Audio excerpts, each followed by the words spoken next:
And welcome to Flightdeck Live, powered by SportBuff. Or if you go to sportbuffshop.com and use the code Flightdeck10 at checkout, you will save 10% off your entire order. I'm Tim Capper, along with Cliffy D. Pine from Studio A and B in Montreal, as we are going to be talking about the Alouettes win versus the Toronto Argonauts, 21-19. It was not a fit complete as it was as it was last week, Cliff, in any way, shape, or form, because this game in itself was a completely different game. A lot of people, I will admit, a lot of the pundits did call it. It was going to be a close game, despite the 6-0. I think it was a 6.5 point Alouettes that the Alouettes were favored by. But man, this game was just brutal versus last week's game. Yes, it's a dub. Man, it came this close to not being a dub. Still, Owls move to 500 on the season. This was bowling shoe ugly, ladies and gentlemen. This was definitely not the prettiest win in Alouettes history. I'm far from it, actually. I mean, wow. Talk about the adventure that is McLeod Bethel-Thompson as your starting quarterback. Last week, he lit the world on fire. He looked fantastic. This week, the exact opposite. You know what? His wife writes for Marvel Comics, right? Mm-hmm. Are we in a multiverse? Like, are we in the MBT multiverse where, you get the good one, you get the terrible one, you get the... Maybe there's one out there without a beard even. Like, I don't know. I mean, there's something going on. I mean, it is remarkable just how MBT played tonight. And again, I think Alouettes fans were really hoping that they had the right MBT this time around, especially after that absolutely dominant performance against Saskatchewan. And then he was laying an egg, quite frankly. I mean, he got it figured out eventually to a degree, but it was more like, I don't even consider this a win, to tell you the truth, Tim. This was an unloss. They just didn't lose. Toronto lost the game. Montreal did not win this game. They just didn't lose this game. Yeah, I think if you talk about the MCU, this is Universe 004. This is MBT Universe 004. Yeah, this was not a pretty game. I don't know what it was. I mean, is MBT better on wet turf? Because I was convinced. You know what? I am further convinced now that he can only truly play great football games at Mosaic Stadium in Saskatchewan. Like, if I'm the Riders, I go out and I get this guy at the end of the season. Even though Trevor Harris is about to turn 40, I think, and MBT is not terribly far behind him. I mean, there's just something about playing in that particular building that brings out the best in McLeod Bethel-Thompson. I mean, I would even go so far as to say, if the Riders got him, they'd be guaranteed 9 wins, right? Just the way he plays at Mosaic Stadium. Unbelievable. But this was not Mosaic Stadium, unfortunately. It was BMO Field, and this game was just beyond a dog's breakfast. I mean, and both let's make it very clear, both teams played absolutely terrible football. Dustin Nielsen on the broadcast tonight called it a defensive battle, and I think that was very generous of him to say so, because this match was just... I kind of want a refund for like the nearly 3 hours of my life that I'm not going to get back on this. This is just... So first of all, Alouettes sweep the 3-game series versus the Toronto Argonauts for the first time since 2011. And MBT becomes the first Alouettes quarterback to throw 3 or more interceptions in a single game since Vernon Adams threw 4 versus Winnipeg in 2019. We were trying to find out when it came to first half interceptions, because MBT threw all 3 in the first half. The CFL does not keep those stats when it comes to quarter by quarter, but crack staff, Tim, did a quick little bit of research, and we think he's the first Owls quarterback to throw 3.5 since Tanner Marsh did it in the infamous rain game in 2013 versus the BC Lions. Somebody please fact check me on that one. This is one of the few times I want somebody to fact check me, by the way. Now, let's talk about these MBT INTs because they were PU. Well, two of the three. Well, and again, the first pick he threw, I mean, he didn't really throw it. I mean, the ball just got batted in the air, and Wynton McManus just happened to be Johnny on the spot and came up with it. Unfortunately, that does still count as an interception, even if, you know, I have no doubt in my mind that MBT didn't mean to, you know, make that play happen, but it happened, and the Argos were able to turn that into 3 points. Second one, that pass he threw, that deep ball that he threw to Tyson Philpott, that just barely got snagged. Yeah, that one. Okay, I mean, it happens, and they were trying to make a very good case for the defender being out of bounds when he caught the ball, but no, he had 1 foot in bounds, so it counts. The third one was absolute garbage, and 2nd and 1. You're at 2nd and 1. You're trying to get out of the right before halftime. Yeah, exactly. You're trying to get out of the half. And you were up, okay, just by 2, but you were up nonetheless.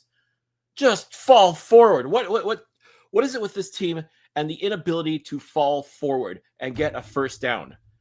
Unbelievable. Like what in God's name were you thinking with that pass, MBT? That was brutal. Just brutal. I agree with you on that one, but to be fair, okay, you know, yes, it was bad either way. 2nd and short. Yes, they could have just gone forward to get the first down, but I don't know if there was really enough time in the half in order for the Alouettes. They didn't want to call timeout because, as we saw later in the game, it was good to have those timeouts in the back pocket just in case. It seemed that every single mistake that the Alouettes made tonight, Cliff, luckily, and please correct me, luckily, Toronto only came away with 3 points for a lot of these things. Well, and that came down to the simple fact that Jarrett Dagey was not a whole lot better than McLeod Bethel Thompson, but no, I one can make the argument though. Okay, he's relatively young. He's this is, I think, his first professional start or second professional start, if I'm not mistaken. Yeah, second. Yeah. Okay, so fine. You're gonna. I would expect him to make mistakes. I would expect him not to be perfect, especially since this time last week, this was Nick Arbuckle's team, and now he's being thrown into the fire, and expected to get a dub, against a tough divisional opponent. But what's MBT's excuse? He's not a greenhorn. He's won Grey Cups. He played the game of his life last week, as far as I'm concerned, Grey Cup notwithstanding. But how did Jarrett Dagey look just a little bit better? I mean, again, it was a race to the bottom. Don't get me wrong, but how did Jarrett Dagey, this relative unknown for the most part, how did he look? I won't say that much better, but didn't suck as badly. Let's put it that way. I mean, the positive besides the win, the Alouettes did not have a turnover in the second half, so they cleaned that up. But the problem was that we've seen the past 3 weeks where the O-line was able to keep the quarterback upright, whether it be MBT or whether it was James Morgan. Something tonight was not going right with it. And it's like, MBT, he didn't need to roll out. He wasn't getting the protection tonight, but he was also rolling out when he shouldn't have. But it's just that the O-line just seemed to be overmatched tonight. And then, that was versus, and last week was versus the best team in the league. Yeah. So... I hate to say it, but Jamar McGloster did not play his best game tonight. I mean, there was no. I think it was during that first MBT interception. I mean, he had the right coverage against Wynton McManus, but then he used a swim move against him, and poor Jamar was chasing his tail at that point. And then there was also that objectionable conduct penalty after the last Jose Matos field goal. I was wondering if that was going to be like the BC game Edmonton game where almost came back to the BC. It was BC.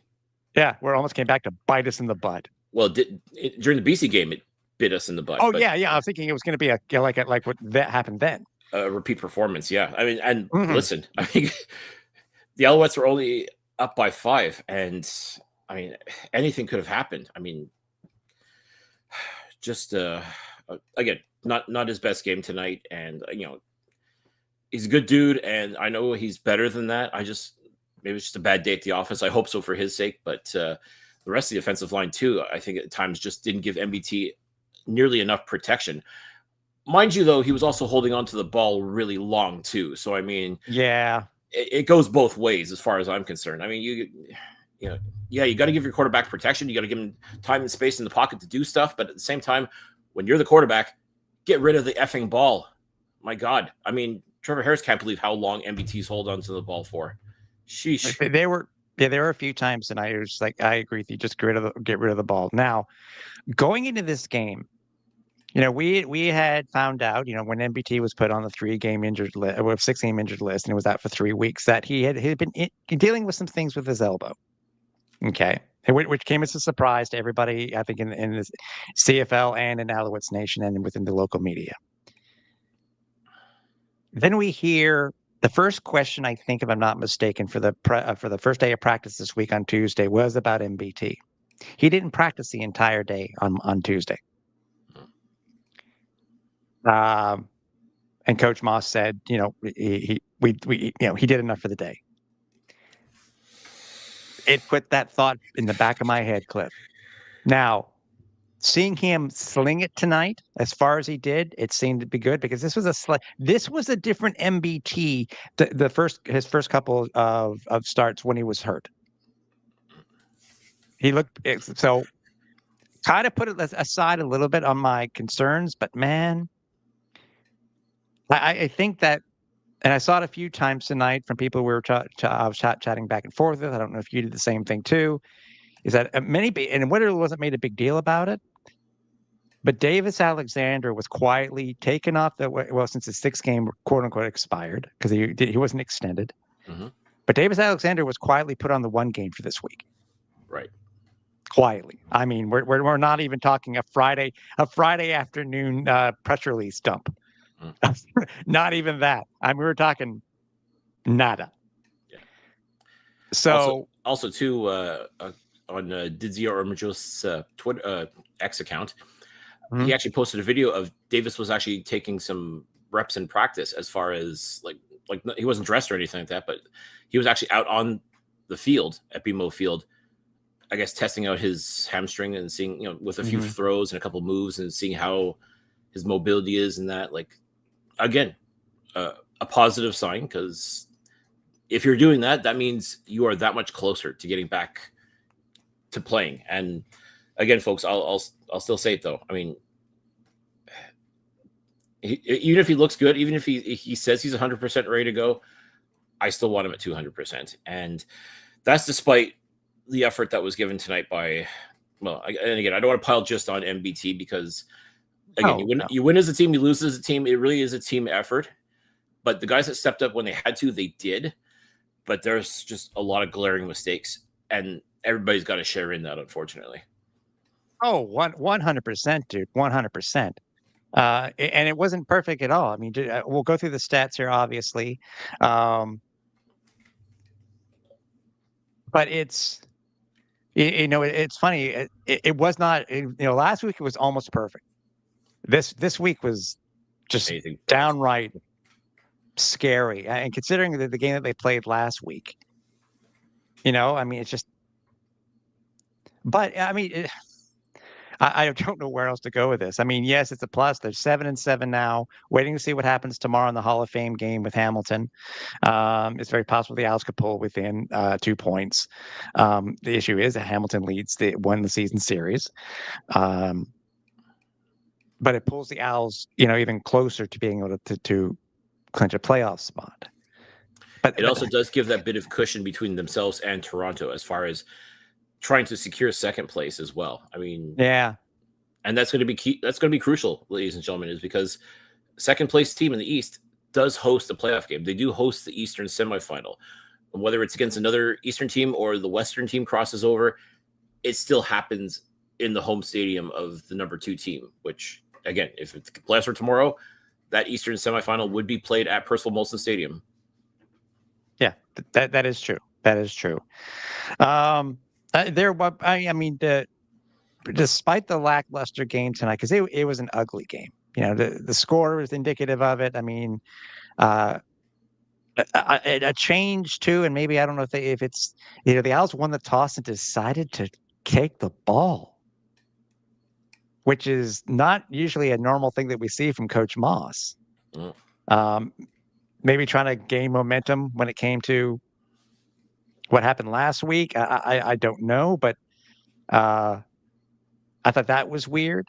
I guess we could say that the lucky thing is that the Alouettes only, this is their last game on grass for the year. So potentially the last game on grass this year. Potentially. So anyways, anybody who happens to be watching on X, Facebook, or YouTube live tonight, let us chime in. Let us know what you guys are thinking about the game. Your thoughts on how well the Alouettes did do. If you're watching on YouTube, also make sure that you do. If you're not subscribed, make sure you subscribe. Hit the like button and set the bell so you know that when we do go live. Let's talk about some of these stats here, Cliff. Because it was in the again a better second half. Owls do score 14 points, and there were a few plays from the offense and defense that really allowed this Owls team to win this game. But they also had a decent third quarter. I mean, not great, but no, decent. No, yeah, it was decent. It's not like what it has been, but. So McLeod Bethel-Thompson was 18 of 30 for 228 yards, 2 touchdowns and 3 interceptions. Also included in that is is it the first this year, the Owls' first 2-point convert? I'm trying to remember if that's the first of the year. I think if not, it's the first or second, the second or third, but I think it's only the first of the year. I think so. I think, yeah, because they've gone for it and not made it, but yeah, I think this is the first. I'm put it this way: if there's more than one, I'd be surprised. But I have a feeling this may be the first successful 2-point convert made this year by the Montreal Alouettes. Stevie Scott had 13 attempts for 54 yards. As long as it was 12, wasn't as good as dominant as last week. But I will admit, Cliff, in the second half, he was a hell of a lot better. The O-line, despite still giving up the sacks to MBT, they finally started to open up some holes for him, and he was able to make some yards when it was necessary. Yeah, but that first half, that wasn't happening a whole lot. And again, as the Alouettes tend to do, they got away from the run for a good portion of that. I mean, you can tell Stevie Scott wanted the ball more, and there's just a few times, especially in that first half, that he was just getting, stymied more than anything else. And again, when that happens, the first inclination for Jason Moss and company is to start throwing the ball again, even if MBT seems to be connecting more with the Argos defenders and with the Alouette receivers. At least he didn't plant any. And by the way, I'll bring this up. But Brad, spot on. Troubling how they still keep choking in the red zone. D's winning their games. It's true, and that's what we've been saying for the longest time. I mean, the Owls had it first and goal to 2, and came away with 3 points. They should have come away with a lot more. And I know you and I were going back and forth on this field goal. Yeah. Now, again, Shea Patterson, who had gotten the first down, in like basically a goal line plunge, not at the goal line, unfortunately, but was able to extend the drive a couple of times just by falling forward. The Alouettes get to the 2-yard line. Patterson is still in there as quarterback, which again is great. Don't get me wrong. I'm glad they thought enough of him to give him that opportunity to try and make a play happen. But if the plan wasn't for him to just fall forward, like any decent goal line quarterback should be doing, why don't you line up a David Dallaire or Jacob Mason to do the basically the wildcat, like what everybody else is seeming to do when it comes to first down attempts? I'm pretty sure those 2 big bodies could have easily pushed forward for those 2 points and gotten a touchdown. Instead, you settle for a field goal. I mean, there's been times where the Alouettes have done that, and it's bitten them on the ass. And that was my concern more than anything else. I mean, just fall forward. I mean, I know why we can't do it, but if there's ever a time for the tush push, that would have been it. But unfortunately, it's illegal in the Canadian Football League to do a play like that. So, in which case, frustrating. It's frustrating considering how many. Yes, hey, we got our obligatory offensive touchdown. Yay! Actually, we got more than one. We did. So, that's a good sign. But yeah, that's just frustrating. They should have come away with more points on that one. It didn't make any sense, especially after the first play where where um, you know, they weren't able to. I guess Shea Patterson wasn't able to get rid of the ball quick enough because the O line just Fell apart. disappeared on that play. And again, I would have gone for the pass, not running with Stevie, because I think they knew he was going to get the ball. But I mean, it's funny to say, would that have been different if it were on turf? I don't know. Guess we'll never know. And he agrees with you, by the way. Brad agrees with you. I mean, listen, we're just a couple of schlubs watching the game on our friggin' couches, and we can make this call. How do these coaches who get paid oodles of money to do this? How come they can't do that? Explain that to me like I'm 5 years old. Well, you see, Cliff, first, here's a lolly. And here's yeah, that was frustrating. But again, going back to my earlier point about worried about MBT after hearing the first day of practice thing. But to be honest, newly upped wide receiver Tyler Snead, great. We had 2 wide receivers today have held catches. One being Snead and one being Mack. Actually, Snead technically twice, right? Well, he did have the other touchdown, so I mean that was a pretty good catch in and of itself. But yeah, actually, no, you're right. There was actually two major catches that Tyler Snead had, and just spot on, Mack just did what the doctor ordered. Max along the sideline was amazing, also. Oh my goodness gracious, that's the Big Mac right there, ladies and gentlemen. That's the guy right there. That's the guy you expected to see when the Alouettes signed him to a 4-year contract last year. And Tyler Snead, I said, you got to pay that man. Like, oh, yeah, they did. Then that's why they paid him, because that was Tyler Snead, as per usual, was money today. And kudos to him. I mean, especially I'm glad he got that second touchdown as well.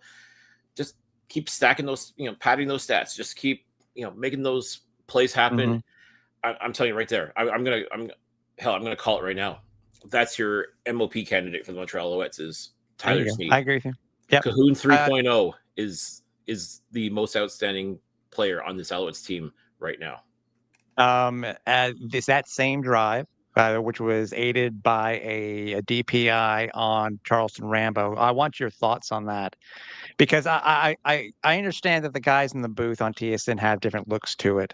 But to me, right away, or even before Coach Moss threw the challenge flag, it seemed pretty obvious to me that, okay, first the ball ended up inbounds and at about the 10, so about 3 to 5 yards away from where Charleston Rambo ended up on the ground.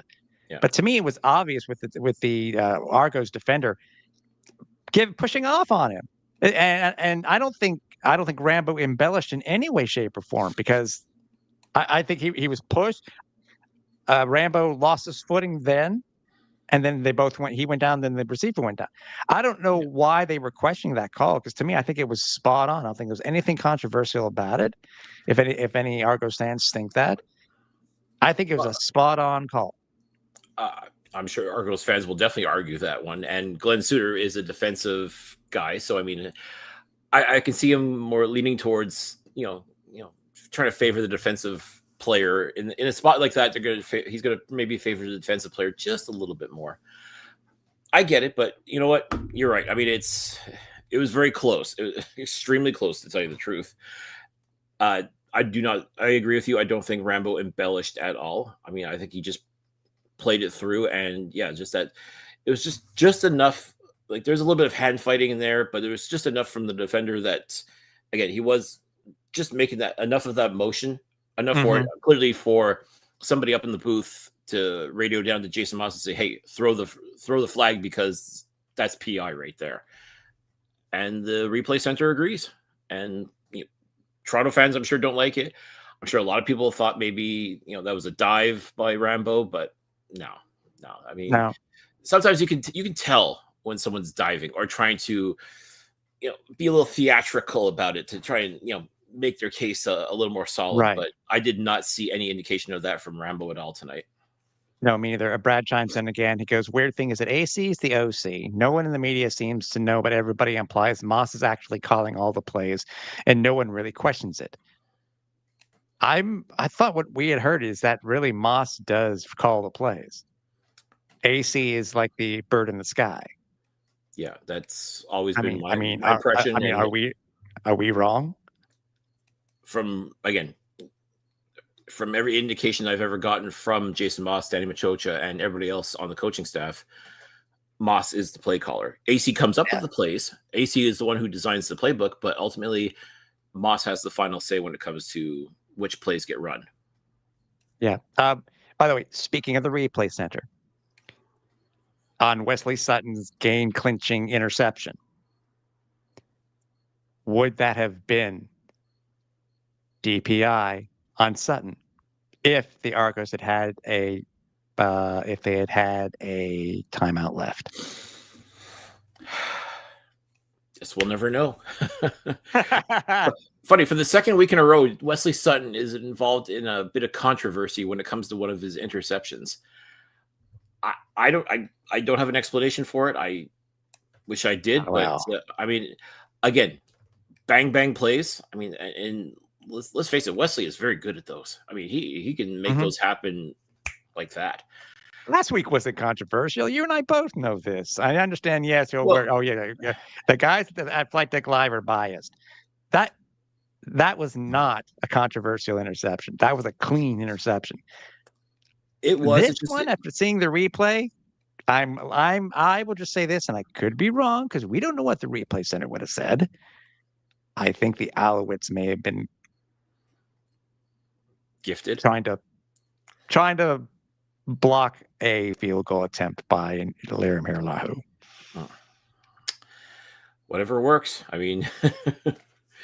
Let's face it though. Like, just that last series by the Alouettes was just indicative of the game that we saw tonight. It's just it mimicked their first drive. It's funny. The first drive and the last drive of the game mimicked each other almost perfectly. 2 and out on both of them. Each of them had a sack. And they say football's not scripted. It's uncanny that, you're right. Both plays or both series, the first and the last one for the Montreal Alouettes, were practically carbon copies of one another. Mm-hmm. But again, just absolutely maddening though, because Toronto took the timeout. They burned their last timeout in order to still hopefully have some time left. They did what they needed to do. By the way, that's more controversial. Why kick the field goal then when they could have done it at 2:50 left in the game? Yeah. I guess that's, Ryan Dinwiddie definitely thinks very highly of his current quarterback and his offense to, hopefully get more than 3 points. It didn't work, but man, that was not the best clock management from Ryan Dinwiddie. We'll just leave it at that. Yeah, I thought they were going to go for it on that third down, but 3rd and 4, especially when you've got, like Dejon Brissett, for example, was, he started to come alive in the fourth quarter. Like, he became the go-to option. And David Ungerer, the third, he's been money for the most part all game long. Easily those two guys could have done something. Spencer Brown, the running back, and even Mac Mahan was in the game. He was working as a returner mostly, but surely one of those two guys too could have barreled through and got some yards, because at times Montreal's run defense can be a little spotty. But again, at least their pass defense is obviously doing the job, because they truly limited Toronto to a field goal, which cuts the lead into 2. But then you got to go for the you got to have faith in your. Are you surprised they didn't go for the onside again? Like, that first onside that they went for, that was a beauty, by the way. That was amazing. They literally caught everybody napping, because TSN themselves, they were yammering on about something, like, and they're panning to on the sidelines for Toronto. I actually like there's a whole kerfuffle, and you see Joshua Archibald batting the ball onto the sidelines. Like, Mm-hmm. what the hell's going on? It turned out, they're going for an onside kick, and the way they set it up was they caught everybody napping like that. It was pretty cool, and it makes me want to. I see what you're saying about why didn't they try the onside kick. It may have been because of how many timeouts they had left, and where they would have been on the field if they had kicked it. Because if they could have easily been on their side of the 50. And I think that's why they decided to go ahead and kick it off. Well, and thank God Charleston Rambo. Like, wow, that was a brutal recovery effort. Yeah, we slipped. See, that's the thing. Yeah, potentially last game on grass. Tell you, I get it, especially too. That's not Rambo's job to return kicks. So I mean, like the fact that he was, did it even touch him? Yeah, though? Like that's like it must have just grazed him because it did. No, it did. No, because they already gone 10 yards. Didn't matter. Remember, that's CFL, true. That's, 10 yards doesn't matter. Live ball. You're right. You're right. And it's true. I agree with you. It wouldn't have been Rambo if Travis Tice had not been placed on, gotten hurt last week and been placed on the 6th game. Yeah. Or try somebody else back there to go with Fletcher, but I mean, Philpott, for example, as an example, he's done it in the past. You've got some other receivers on the not practice roster, but in backing up. Surely you could have given them some reps and let them try their hand at it if that was the goal. But yeah, Rambo. I mean, by the way, scoring his first touchdown tonight, very nice. Yep. Happy for him there. Just about to get to that. Yep. Tyler Snead led the team, 4 receptions for 68 yards and a touchdown. And a touchdown. Phil Pott was 2 behind with 66 yards. And again, it was not as good as last week. I mean, the Owls that had a grand total of 288 net yards of offense, which is like 250 less than last week. But it wasn't pretty. They got the win. One of the main reasons too that they did get the win was, as I said, that interception by Wes Sutton. Tonight, as far as quarterback sacks go, the Alouettes did get 3. One by Mustafa Johnson. Oh, that was such a beaut. Sean Oakman, and his league-leading and career-high sack, Isaac Ademi Berglund, his 9th of the season. Sensational. I mean, just back where he belongs. Just terrorizing quarterbacks with massive sacks. I mean, that's what we like to see out of Isaac Ademi Berglund, and we're happy with that. That's something he can continue doing, and we'll always be happy with that for him. It's funny. Was it last week that the Argos won the game and they had 6 turnovers? Owls won the game this week and they had 3. So 3-1. Yeah, it's again, usually if you win a turnover battle. But again, the Owls cleaned it up in the second half. I'm still curious to see the post-game, any post-game interviews done with Coach Moss and his message to the team that we'll see later on from the locker room. But I think the game in its again, the game was not pretty, as we've already stated multiple times. MBT was not the same quarterback as last week, and again, come Monday, I'm guessing it would be Monday because our game is on Friday this week versus the Calgary Stampeders, who, by the way, are getting their butts handed to them by the BC Lions. I'm curious to see who's taking first team reps. That'll be the we'll find out. The canary in the coal mine. Yeah. Well, that's what we'll find out then. We'll find out then. Yeah.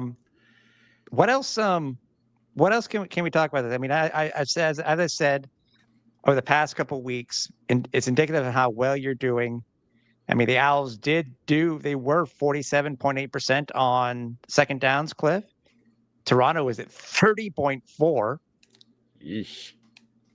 Um, It's almost like they had a relative rookie quarterback playing for them. Well, we've had a couple of games this year and we didn't. Where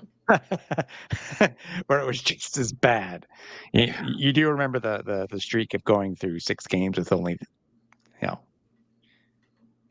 3 offensive touchdowns, right? Boy, imagine being an Alouettes fan that started the year, when they were 3-0. Imagine going into a coma and just waking up now, and you're like, "Wow, the Alouettes are still great. This is excellent." like, boy, you missed a lot. or in the case of scoring, sometimes you miss very little. So, true enough. So that'll be the question for this coming week. Who will it be? Will it be DA or will it be MBT? Or do you go somewhere else? Because let's not forget too, Shea Patterson. He was coming up a little bit lame himself too after a couple of his. Well, the first play really was that play on it was a play on short yardage where he got kind of rolled up on. It was the weird forward lateral to Snead, where Snead got 11. That's the first one that's the one that he got rolled up on, and he came out limping. Yeah, but that's still not great considering he's basically the de facto short yardage guy. Well, Vicky, I don't know if I agree with that first sentence. I definitely agree with the second sentence, and I'll even agree with the third sentence. Vicky says, "What a fantastic game! That final catch by Sutton. That's what saved us all." And I will agree with Cliff. I will give an X to that first comment and a check mark to the next 2. This was not again, a win's a win. Let's not take anything away from that. They all count. Even as Piffle's pod talked about, one of the first comments they talked about, ugly wins are better than pretty losses. And this was definitely an ugly win, but they all count in the standings, folks. The team still is 7-7, even Steven now, not under 500. They are at 500 right now. They're mid. I mean, and imagine being excited about a mid football team, but by the way, Ebwalk, I'm sorry. Despite BLT's best efforts, the Owls come away with a dub. I like that. BLT. Well, listen, that first half, like we talked about, when it comes to Macbeth, Shakespearean, as far as a comedy or tragedy, that would be a good way to describe that first half by McLeod Bethel Thompson. Is Shakespearean. Macbeth's. I think they said Macbeth's most interceptions. Now that we talked about it pre-show, Cliff. I think it was his most interceptions since 2021. I think it's coming back to me. Either way, most interceptions by an Owls since 2019 by an Owls quarterback. What else can we talk about? Because I said we can go try to see what else we can talk about. Obviously, we're going to talk about this more in detail on the podcast on Wednesday.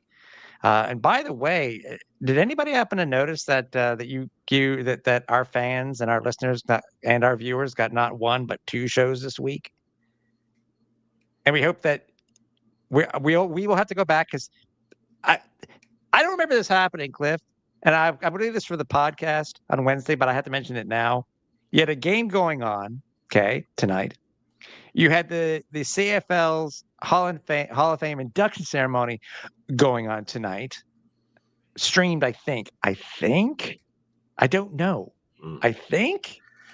Hope. And then another regular season game back to back, overlapping with a game that's already being played in progress. Yeah. I mean, for a while there, they didn't want any overlap games for the reason they used was because of the replay center. They wanted to make sure the replay center would be available for the entire game. And if they're overlapping, then how do you pay attention to both games at the same time? Yeah. But I guess that's kind of gone out the window, I guess, because, it's kind of bizarre. I mean, now, mind you, it's not that big of an overlap, but it's an overlap nonetheless.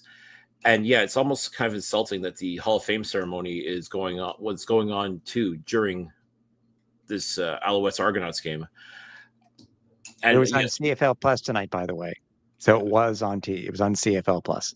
Yeah, and I'm sure they're going to offer to everybody to stream it afterwards or watch it at your convenience or watch it at your leisure kind of thing. And yes, they'll do the proper salutations at Hamilton Stadium tomorrow when the Tiger Cats play the Elks. They'll trot the legends out. They'll give them a chance to wave. You'll stand next to their busk, all that wonderful stuff. But yes, a little weird and a little disappointing that they don't make a special ceremony out of it themselves. I mean, they could have usually have too. Yeah, they could have done it on Thursday. I don't get it. Imwalk, by the way, the first that first if I was saying you should be at McD's making BLTs.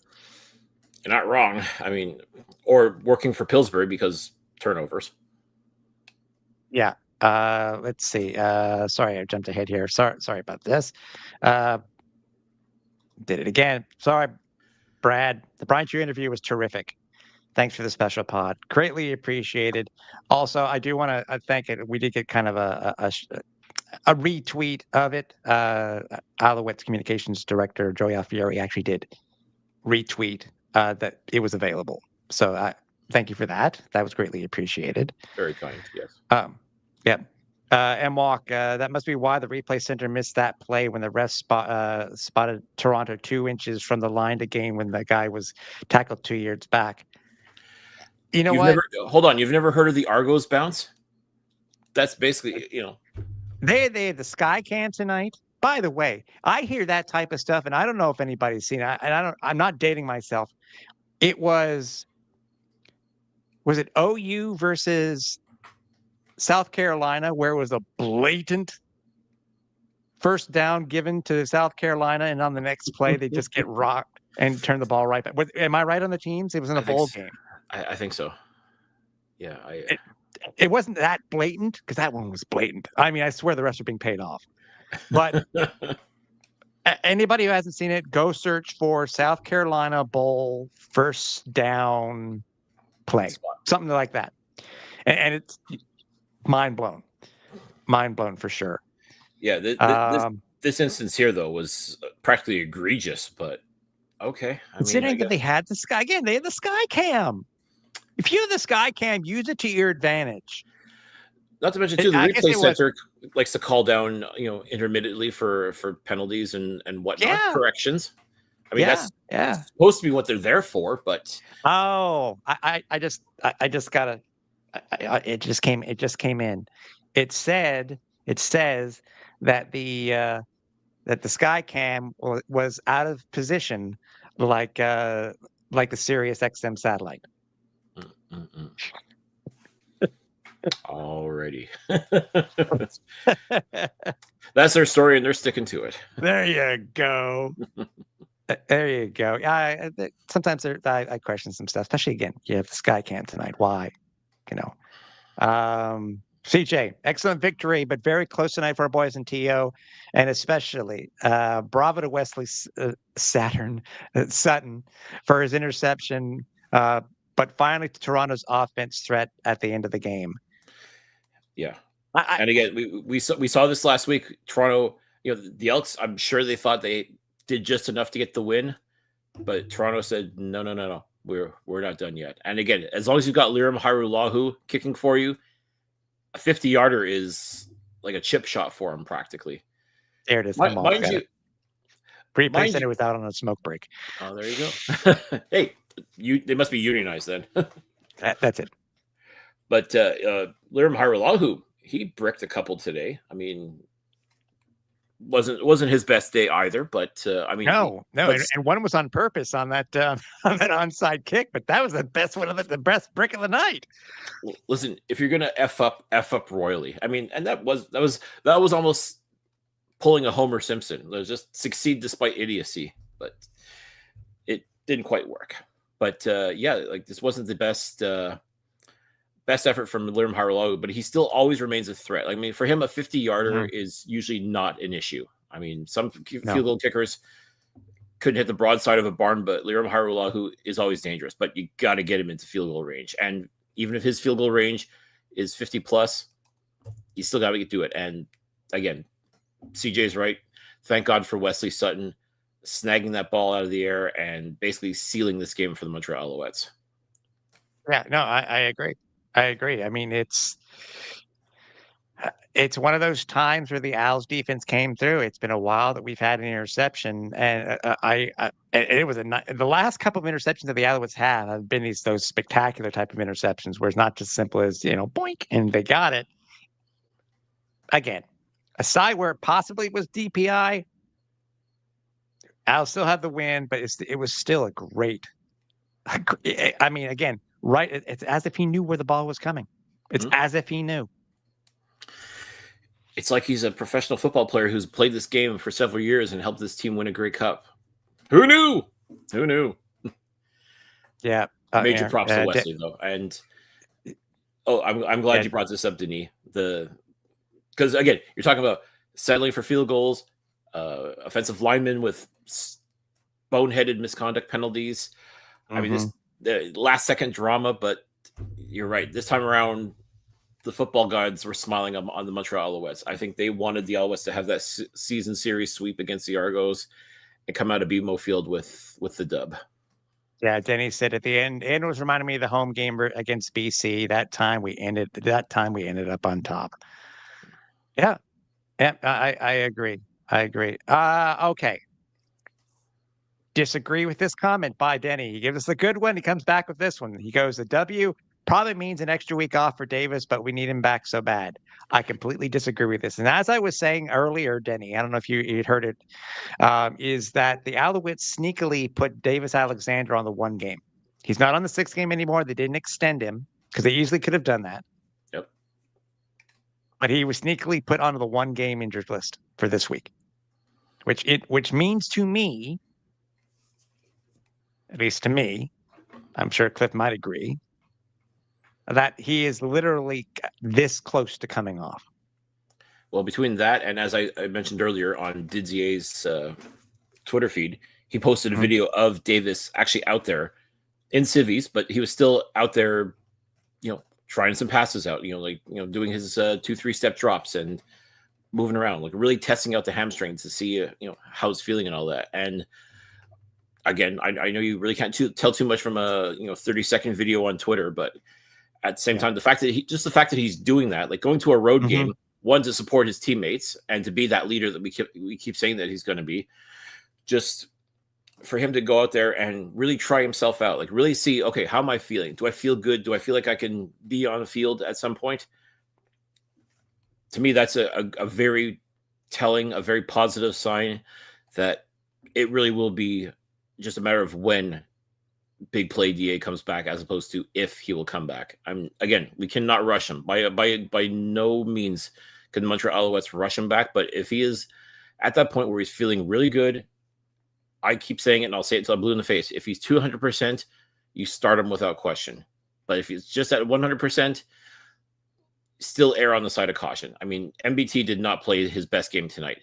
Yeah, he got the W, but it was tough. I mean, it was way tougher than it had to be. It was an adventure, and not a fun adventure either. And that's the thing is, if we thought we were going to get the MBT that played in Saskatchewan, and I think everybody was hoping that we would get the MBT that played in Saskatchewan, this wouldn't even be a conversation.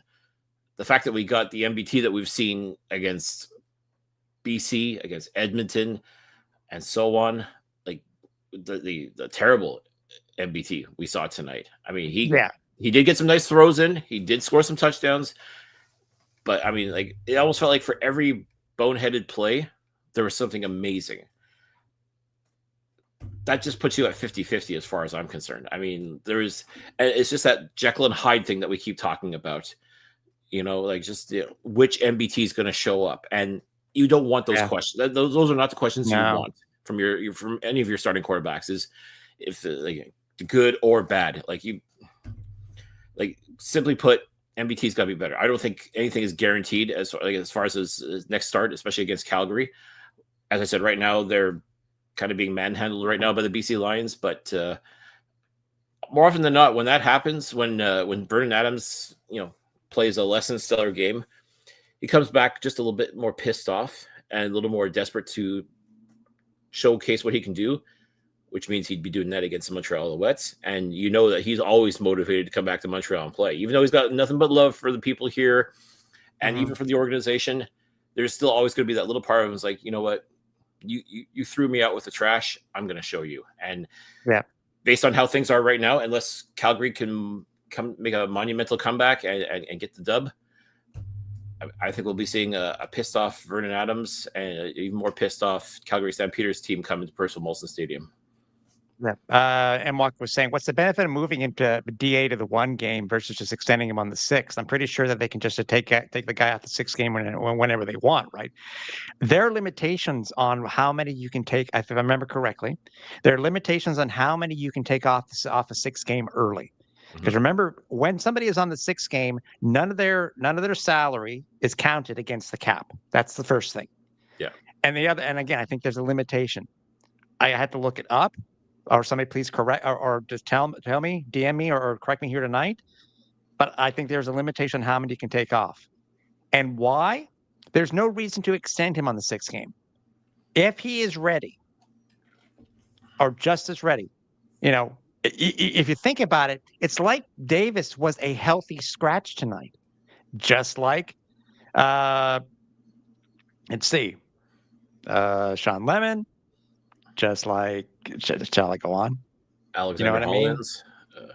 Actually, he's on the practice roster now, so I guess maybe that's true. That's true. Best comparison, but I see where you're going with this. Cole Speaker. Yeah, they're 1 game, and as I said, I think it's because it's quite quiet, but I think there's a limitation on how many you can take off. Not to mention they pulled MBT off the 6th game early. Yeah. There may be a limit to number of times where you can do that. Yeah, I will admit. Raymond, shout out to Sean Campbell. I agree. We don't get to hear him all that often. Some of the times that I wish that, and I don't know if it can be done. I think it can be because most of the stations, when they're not all TSN or Bell affiliates or Bell-owned stations, but I would love to see an alternate TSN station channel have both of the play-by-plays being done. Well, they do that during the preseason with the TSN feed. I would love that. They do it on Sirius XM for all the home games, so the home team gets the broadcast. Yeah. You don't get to watch it, but yeah. But again, during the preseason, that's exactly what they do. Is they show the stadium feed, basically, like just the camera that you see on the big screen. That's where you get your action from, the visual action, and then it's the play-by-play call of the hometown radio team. If they could do an alternate feed, I don't see why they wouldn't be able to do that. To have, like on TSN Plus, for example, to have the option to listen to, watch the game, but then listen to the actual play-by-play team of even your choice, or failing that, the hometown one. In this case, it would have been Toronto's. It's kind of like what they do in the US on ESPN, where they offer the main English broadcast, but you're able to switch over to SAP for the Spanish broadcast. Something like that. At least offer that. But Walk's talking about Speaker, a healthy scratch. A lot of the stuff when it come to the guys this week, they calling it load management. And I don't know if you watched the Alouettes post practice scrum on Tuesday this week. They are the ratio. They're dealing with the guys that were hurt or the guys that were coming back, etc. They're really scrambling to try to figure out how to get these guys on the roster, despite what the ratio allows you to do. And that's what it was for Lemon last week, this week. That's what it is for Speaker last week, this week. So, we love the CFL rules, but the CFL rules can be quirky, but that's why the ratio is there. So, I want to show this count from Bart. MBT won on paper. The defense was the reason the Owls won the game. For the most part, yeah. I mean, again, the defense didn't throw those touchdown passes to Charleston Rambo and to Tyler Snead, but this defense definitely came alive when they absolutely had to, and just at the right times too. And we keep talking about defense wins championships, but simply put, MBT was good in some spots, but absolutely terrible in others. And that's, for me, that's the biggest red flag more than anything else, is which MBT is going to show up on game day. Are you going to get the Saskatchewan, the one that, completely dominated Saskatchewan, or the guy that just barely won by the skin of his nose tonight? I mean, I guess that's part of the adventure, but I mean, it's not the kind of adventure I want to go on, quite frankly. Oh no, I get that, and I think Vicky mentioned it earlier. I think we came away unscathed tonight. I think Lorenzo Burns came out for a play or two, but came back though, right? Yeah, he was banged up a little bit too, and I think Mm-hmm. it wasn't 100%. Same thing with Shea Patterson. I mean, we don't know what to what extent his injury was. I mean, if he was Yeah, truly injured or if he was just hurt. I mean, sometimes that's all it is these guys are just hurt. And in which case you walk it off and you'll be okay for the next play. And I think that's what it was with Burns. Hopefully that's all it's going to be for Shea Patterson because, again, he's been doing an absolutely phenomenal job as the short yardage guy, replacing Caleb Evans. I would hate for Shea not to continue in that role because, quite frankly, he's been doing it extremely well. And honestly, I was not mad at all to see him getting a few extra reps behind center. I mean, why not? I mean, he has played. yeah, no kidding. He's played in this league before. He's won games. I mean, he's no Jared Dagey, but and I'm not saying it to be disparaging. It's just the fact that he does have experience and should be able to run a couple of plays and get a couple of drives under his belt as well. You can't just all be, especially when MBT is struggling like he had been at points. I mean, like sometimes it's just a bit of a refresh. Let MBT see what is going on, while someone like a Shea Patterson can go out there and run this offense, even if it's just for a couple of plays, beyond just the typical 3rd and 1, first down plunge or goal line plunge if you're lucky. So, yeah. Yep, I agree. I agree with you, dude. So again, a lot of this will be going over in detail on Wednesday on the podcast. If again, we want to highly recommend our talk with Hall of Famer Brian Chu. We did release that on Tuesday, I usually say listen to it on. I mean, yes, you can listen to it on audio over at www.alouettesflightdeck.ca. But in my opinion, this time around, I would say go to the YouTube channel and watch it because you get to see the actual and genuine reactions from Brian Chu to some of the questions that we asked, which he didn't expect us to ask. And I think just being able to see the reaction from him, I think it gives a little bit more of it gives a little bit more to the interview itself. So I would suggest, yes, you can listen to it in audio if you haven't already. But again, I would say this time around, go over to YouTube and watch it on YouTube. Yeah, and just once again, blessed to be able to talk to a Hall of Famer, a Hall of Fame Montreal Alouette. We've done it before, and we'll do it again, God damn it. But the fact that we were able to talk to Brian and share his story and everything else, especially this weekend, he is being inducted into the Hall of Fame, 100%. And to be able to was well, yes, now is he currently, yes, as of this evening, he is without question 100% Hall of Famer. He can put that on his business card if he wants to. Hi, Brian Chu, CFL Hall of Famer, and it's legit. And yes, tomorrow, yes, he'll officially get his flowers in front of everybody and all the accolades, like a showering of praise, yada yada. But again, all this to say, yes, definitely check out the interview. It was such a blast to talk to him. Got some great stories out of him. We got to share perspective, and again, just what a career. I mean, and he first to tell you, nah, I wasn't that guy. That wasn't me. I mean, or why are you making such a big deal over me? I'm like, because you're Brian F. and Chu. That's why. Hello. Huge integral part. A huge part for Montreal football since coming back in '96. A huge name. Huge, and again, definitely well deserved. I mean, as we talked about too, like there's lots of other Alouettes from that era that are in the Hall of Fame, and I'm so happy that Brian gets to stand alongside those gentlemen as well and say along with them that multiple Grey Cup winner, and now Hall of Famer. Exactly. Definitely well deserved. Yeah, yes, sir. So again, we'll be speaking to you guys on Wednesday. We thank you for everybody for joining us for the post-game show this week. But we look forward to talking to you on Wednesday. So for the last time here, for Cliffy D, I'm Tim Capper. We'll talk to you soon.